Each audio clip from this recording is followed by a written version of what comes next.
Siaya is one of the 6 counties that have been selected as pilots to establish corruption prevention committees. And so the guidelines help them to operationalize, to begin to actually put it in place. So we've had very important discussions over these 2 documents. The corruption risk assessment report looked at various functions of the executive as well as the county assembly.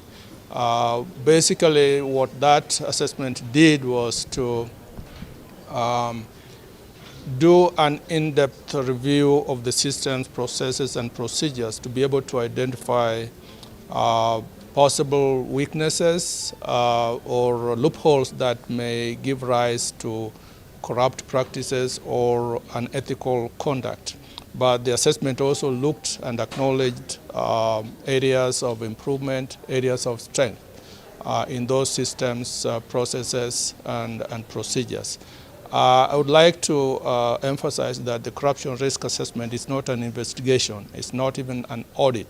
It is intended to be able to identify vulnerabilities, those loopholes that can be exploited by unscrupulous people to perpetrate misconduct or to perpetrate corrupt practices. So it is important to understand it in that context. And the recommendations that came out of the corruption risk assessment are intended really to strengthen those systems, processes, and procedures so that going forward, those weaknesses that may have been identified can be sealed to ensure that there is a strong governance structure both at the executive level and also within the county assembly.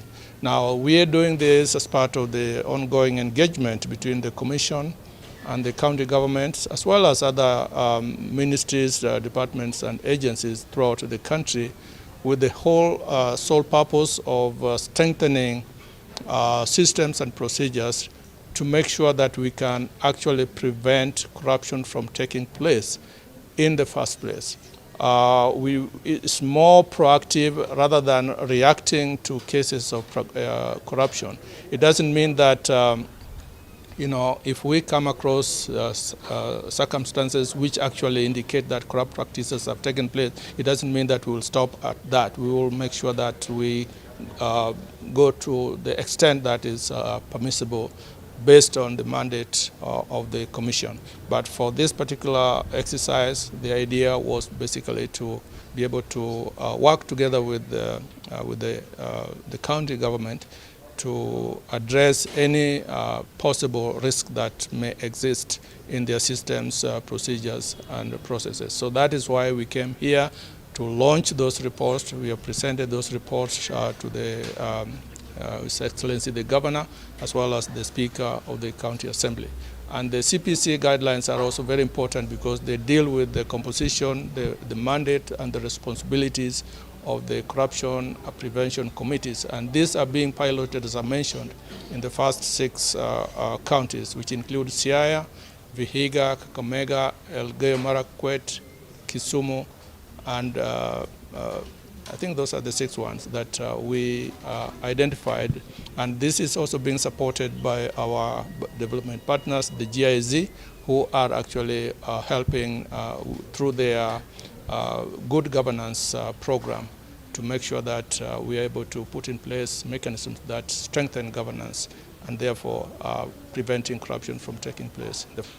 We've made several recommendations in areas to do with payroll management, supply chain management, financial management, assets management, where we looked at issues to do with land ownership and in some cases where perhaps some land may have been grabbed, this kind of thing. So project management as well.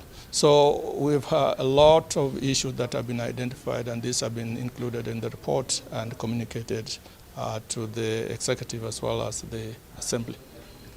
So there have been we have to separate 2 situations here. We've had investigations which have been conducted, okay? And the investigations have, of course, looked at some of those issues that you're talking about.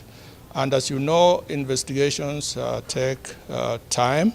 We are not as a commission, we're not in the business of arresting people to help with the investigations. We make sure that the investigations are thorough to avoid situations where people are wrongly indicted. Now, where we are with the investigations, they are actually at a very, very advanced stage as we are speaking right now. I do not want to get into the details, but we are very much advanced. I think we are looking at the tail end of the investigative process which has been undertaken in Siaya. So just be patient, because very soon you will get to hear or to see the actions that are being taken. But remember, the commission investigates. After the investigations, once we are satisfied that we have enough information, then the files are sent to the ODPP. We do not prosecute. Bear this in mind. The commission does not prosecute. And there might be back and forth between the commission and also the ODPP to make sure that any charges that are preferred against culprits can actually stand scrutiny in the court of law, because we do not want to take cases to court which can easily be trashed. So that's all I can say about the investigations that have been conducted in Siaya. But the corruption risk assessment, is done irrespective of the investigations that have been taken. And again, the objective is to strengthen systems and procedures so that next time we do not have to talk about billions that have been, misappropriated. And the idea is to prevent investigation from taking place in the first place. Okay. The county government of Siaya has received the two reports, one on the risk assessment, as you've been told by the commissioner, and the other one is on the guidelines. And we are grateful for the commission, not only for undertaking the review of the work they had undertaken in coming out with the risk assessment and giving us the guidelines. We had a very effective, candid and useful discussion, both from the point of view of the risk assessment and also on looking at the guidelines. The guidelines, I think, are important in undertaking the preventive exercise, as has been explained by the commissioner. At the county level, I am supposed to be the chairman of that the committee established at the county level. It cascades to the sub-counties, and best practices, as I understand, will require us even to go lower to the wards. The exercise, I think, is useful. As you know, the Constitution requires accountability and transparency, and all this goes towards making sure that public resources and public property or assets are protected and safeguarded and optimally used for the benefit of the taxpayer and the public whom we serve. It is important in this engagement that we have a dialogue and a conversation on how to prevent corruption or deal with it. And it's also important that on ethical matters, we also read from the same script. You'll find that in the report has been highlighted by the commissioner that most of the work that they have done deals with areas where the county as a government, and speaking both for the executive and the assembly, where there are possible loopholes, if I may call them so, and what the risks the possible risks that the public and the institutions are likely to suffer. And the Commission has gone ahead to give their recommendations, and we intend to consider those recommendations. And part of this exercise would require of us as a county government to provide a work plan in terms of implementation and dealing with the report. We actually were with the view that some of the issues that have been raised, we already have addressed some of those recommendations, as it were. And this I say because of the engagement that we've had with the Parliament, specifically the Senate, touching on the same issues, the engagement we have had with the controller of budget, and the engagement that we have had with the Auditor General.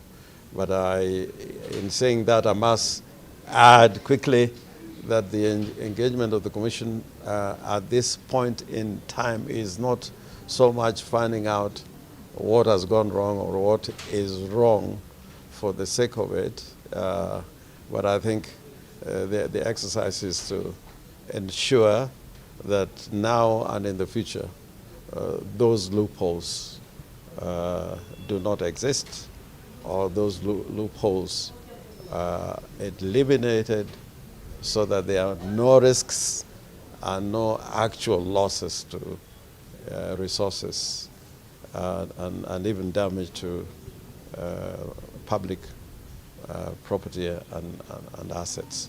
It is a challenge because sometimes when recommendations are made or when we identify gaps as the top leadership, I love to say the politicians, the policy makers, we look at you and when they read something, we are like, where were you, the administration? So therefore, we all have a duty not just to listen, but to listen carefully and to implement so that we can plan. EACC, for a minute, I've always thought in the people's minds, even the prevention, they think is enforcement. You know, like newspaper, the Daily Nation adversely reports about an institution today when yesterday they came asking for space. So the institution says, sitakupatia kazi tena kwa sababu jana nimekupatia space 3 pages, lakini leo unaandika kitu mbaya juu ya county. You are the same, because I know you are 2 categories. One arm of you is the prevention.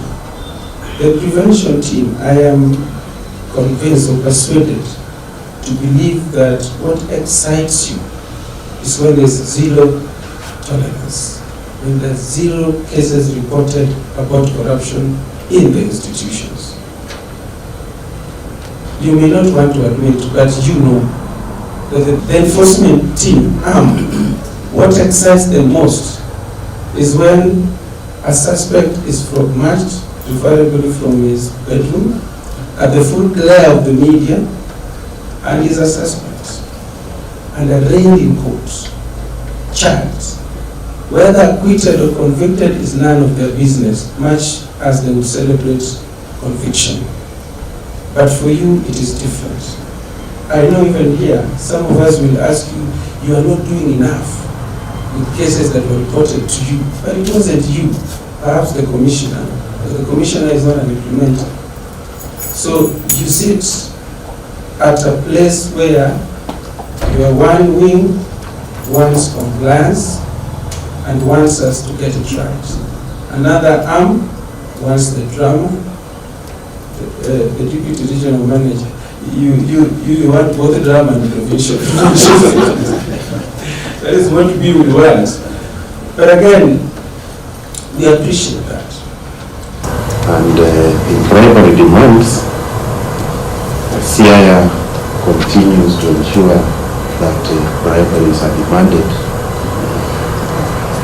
public officers in Siaya demand bribes at least every time a service seeker comes to seek a service. That is what our survey says, and that's what the residents of Siaya said at that time. But there's one thing called demand and there's another thing called payment. For every demand that is made, there's a payment. So we need to be tracking that together in the next survey and how we can work on it. Then there's the average bribe that is paid. It will need to be demanded and it is paid. The national average bribe, if you live here, is about Kenya shillings 5,880. So you can understand the magnitude of the problem, which we call systemic. But in Siaya, it is 2,619. So slightly below the national. So Siaya is not in the top 10 or in the bottom 10, but it's there in between. That was about 2-3 years ago. Now we look at the indicators which will be released later towards the end of this year. Just for water, environment resources, and lands, physical planning, housing, and urban development did not provide the exact fees and waivers for services provided by the respective departments. This may lead to misinformation of the member of the public, and it's a loophole. Now, the other finding on the area of interest management was that the county executive had unsurrendered interest amounting to Kenya shillings 661,886,378 at the time of the assessment in February. Now we are given a breakdown in 2019-2020, the outstanding 2023 financial year, at the time of the assessment in February, the balance that had been surrendered was Kenya million 36,235,257. All these totals is 1,886,678. Now, failure to ensure that the interests are surrendered on time is a weakness that may lead to also public funds. And we advise the county executive to ensure that all the surrendered interests are recovered from the salaries of defaulting officers with an excess of the prevailing central bank rate as provided in the regulations. Implementing the recommendations of the internal auditors at a timely manner. And this may lead to perpetration of malpractice of the county executive in the continuous process. So we advise the county executive to develop comprehensive action plans for implementation of the internal recommendations. And that there are areas we have done well, and there are a number of areas we also need to pull up our socks. And I think it's a good report. We will have time to discuss it. But before we get there,